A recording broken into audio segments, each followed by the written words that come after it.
why you need both stillness and movement.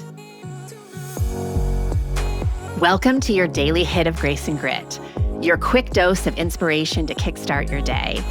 This show is proudly sponsored by Rumble and Rise. To find out more about joining Rumble and Rise, head on over to graceandgrit.com/ready to rumble. I'm Courtney Townley, and here is today's hit. Stillness is what creates love. Movement is what creates life. To be still and still moving, this is everything. Do-hun Chow. I love this quote because it names a truth that most women I work with feel, but rarely give themselves permission to live into, which is stillness and movement are not in competition with one another.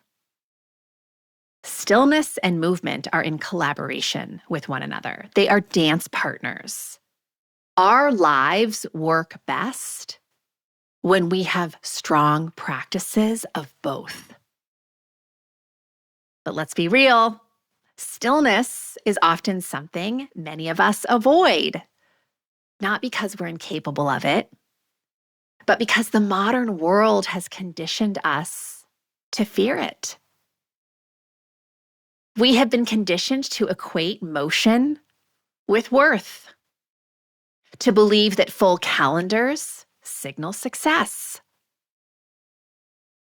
To stay busy is to stay validated. And to treat open time, quiet moments, and intentional pauses as suspicious, and to define it as laziness.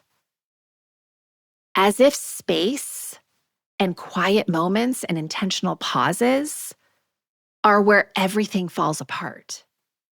But the reality is, space and quietness and intentional pausing is actually where things finally come together.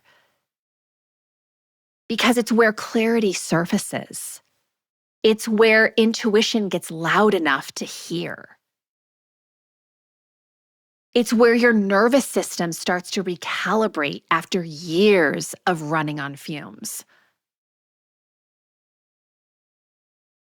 Stillness and quiet moments are where you remember who you are underneath the roles and the noise and the rushing.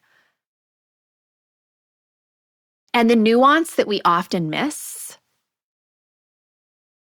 is that stillness can become stagnation without movement, right?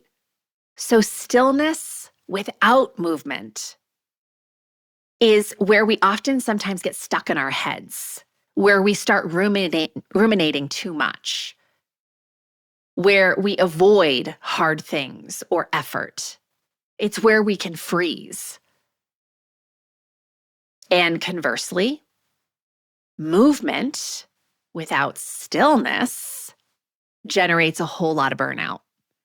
So you push beyond your bandwidth, you react instead of respond, you lose yourself in the velocity of your own life. Most women that I work with are living at one extreme or the other. There's no movement, no effort, no pushing, or there's so much effort, so much pushing, so much work that they're depleting their health. It can work either way. And neither one feels like freedom. The art, especially at midlife, is learning how to be still and still moving. How to live from your center rather than from your chaos. How to hold your ground even as you evolve. How to move through the world anchored instead of scattered. And to practice that, you don't need a silent retreat or an hour of meditation every day, although maybe that is something that could be helpful to you. What you do need is small, intentional pockets of stillness that support your movement and small intentional movements that honor what your stillness has revealed. Again, it's both grace and grit. Maybe that looks like sitting for 60 seconds before you open your laptop, or taking a breath before you make a big decision, or walking out in nature without music or a podcast in your ears. Maybe it's letting yourself feel a feeling before you do something to try to outrun it. Maybe it's claiming 5 minutes at the end of the day to check in with yourself so you can live tomorrow with even more intention.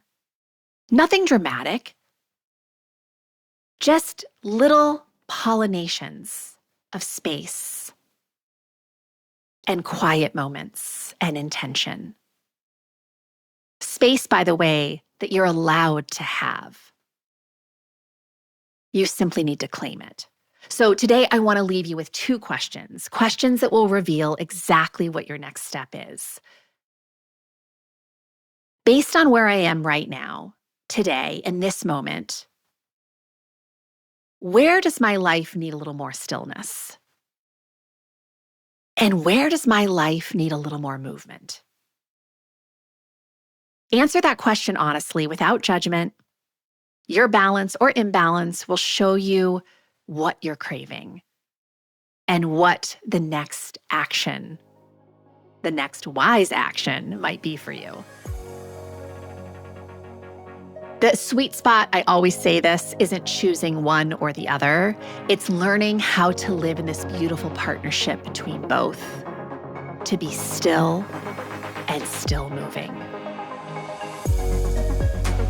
If this stirred something inside of you, imagine what a whole book of clarity and courage could ignite. The Consistency Code, a midlife woman's guide to deep health and happiness, goes even deeper into the mindset and practices that create real, meaningful change at midlife. Grab your copy today over at theconsistencycode.com and keep the momentum alive.